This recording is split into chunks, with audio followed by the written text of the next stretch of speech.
Are you finding it difficult to spot the answers in IELTS reading diagram labeling questions? Do you tend to focus more on the diagram and lose time? If these are the questions that you are seeking answers to, then you've landed up in the right place. Yes, in today's video, we will not only be discussing the different strategies to solve IELTS reading diagram labeling questions, but we shall also come up with tips that will help you to solve these questions in a better way.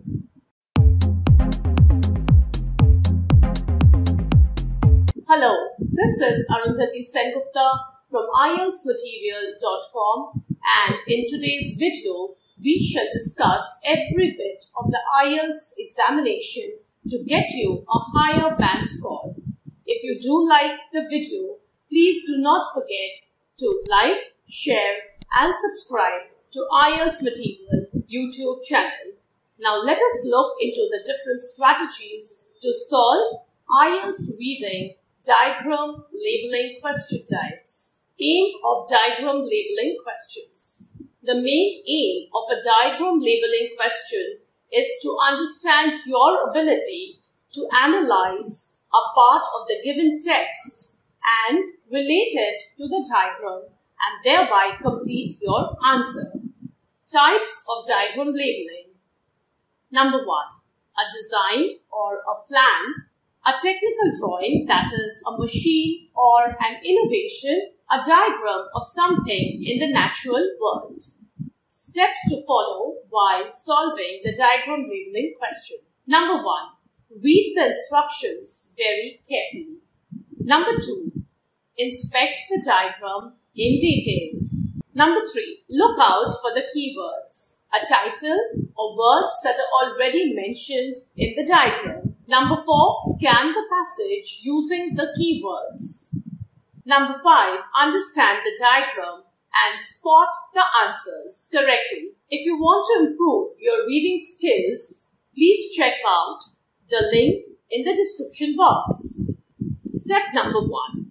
Read the instructions very carefully. As mentioned before, the first thing that you are expected to do once you've received your question paper is to read the instructions very carefully. It tells you the exact number of words that you're supposed to use while filling up your answers. It is often expressed in write in no more than 2 words, write in no more than a word and or a number, write in no more than 3 words. Make sure to provide the answers sticking to the word limit. If you want to learn from our expert trainers, please visit our website IELTSmaterial.com and book yourself a free demo to enroll. So your step 2 is to inspect the diagram very carefully. Now you just need to understand what the diagram is all about. And this, if you see in your screen, is a diagram of a beehive. It's very clearly mentioned out here. And you have to identify 4 components of the diagram. You have a box at the bottom. You have something on top, which is again a box shaped. You have your number 8 is basically a part of your number 9.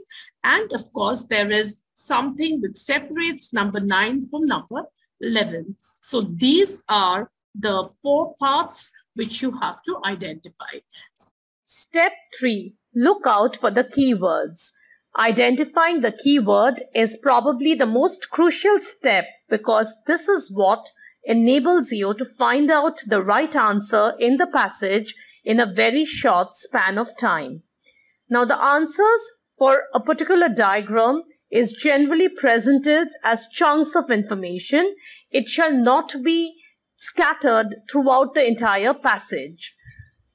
Now, you can look out for the keywords either in the title, that is, if there is one, or any existing labels.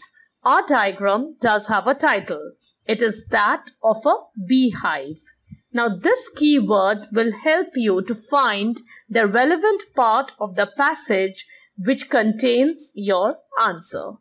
The next step is to scan the passage.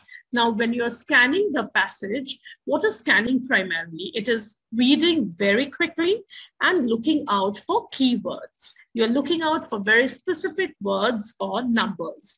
Now, if you remember, the diagram that we saw in the previous slide was that of a beehive.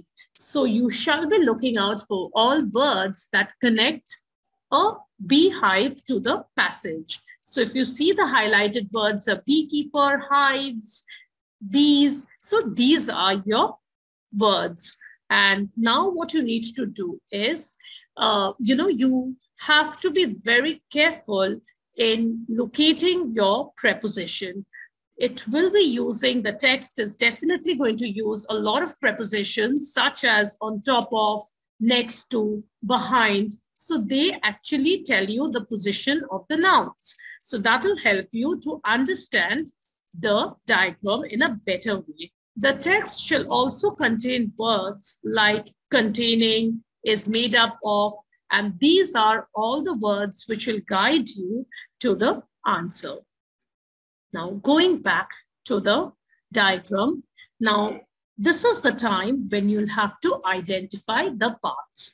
Like I told you, we have something on top, something at the bottom, another part which separates the top from the bottom, and a component of the top box. Now, if you read out here, you shall realize that, on top are the supers. So what is a super out here? Super is what is the topmost box.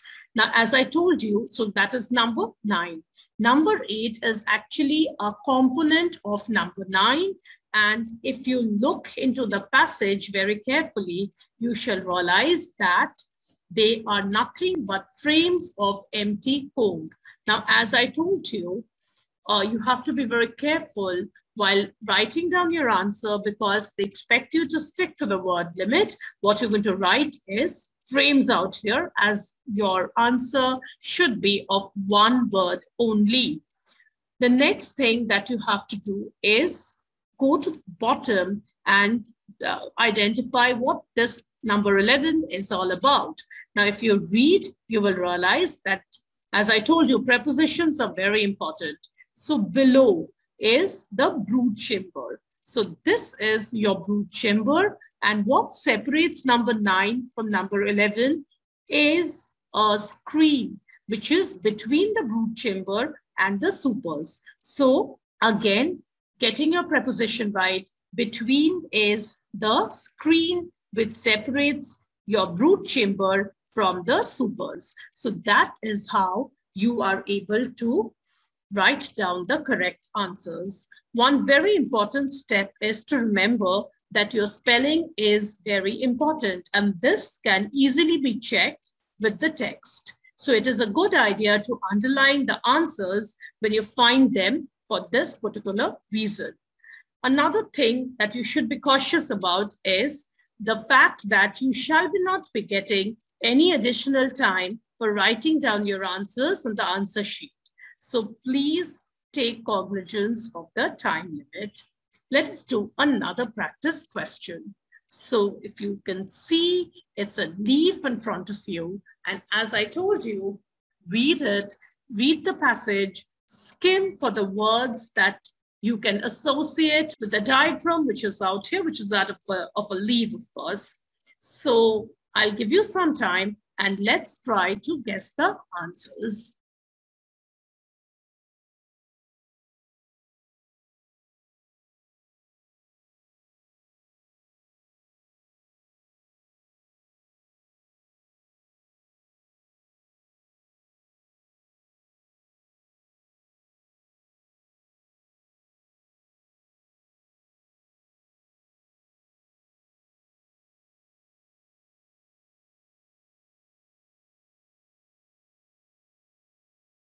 Moving on to the next slide, the first thing that you should have done is stuck to the word limit, which is one word in this case. Now, as you can see, you've been asked to identify 4 parts of the leaf, right? So you have center part, which is separating the 2 parts of the leaf, you've got something from where the leaf starts from. You have a broader base out here, and you have something which is a component of the entire leaf. So these are your 4 parts. Now, the next thing is basically to look out for the keywords, words that you associate with the leaf, and be cautious again of your preposition. So when you read it very carefully, you'll realize that the very first line gives you one of the answers. The blade is the broad leaf part, flat part of the leaf. So what is the blade? The blade is the leaf per se. All right, the entire broad part of the leaf is your blade. So you get your answer number 3 straight away from the first line. You're then supposed to look into the diagram more carefully, and you will notice networks of thin threads. Now, what are network of thin threads? So you can see number 1 is nothing but network of thin threads, and they are called veins. So number 1 is the veins of the leaf. Then you move on. So you're left off with number 2 and number 4. Now, number 2, as you can see, is somewhere in the center. All right. So that is also a vein, but it is the centermost vein. So you're looking out for a synonym of the center, and then start reading it very carefully, and you'll come across this portion. The main vein of a leaf running down the center of the leaf is called the midrib.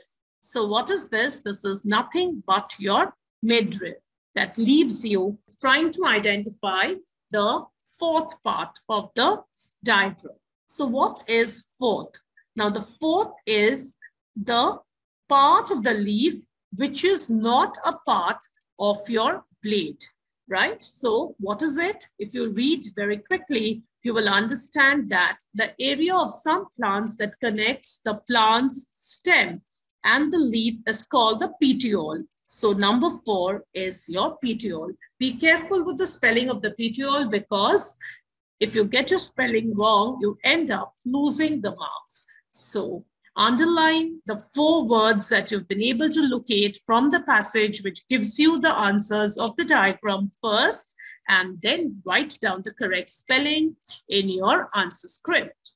I hope you've understood the steps in which diagram labeling questions need to be approached.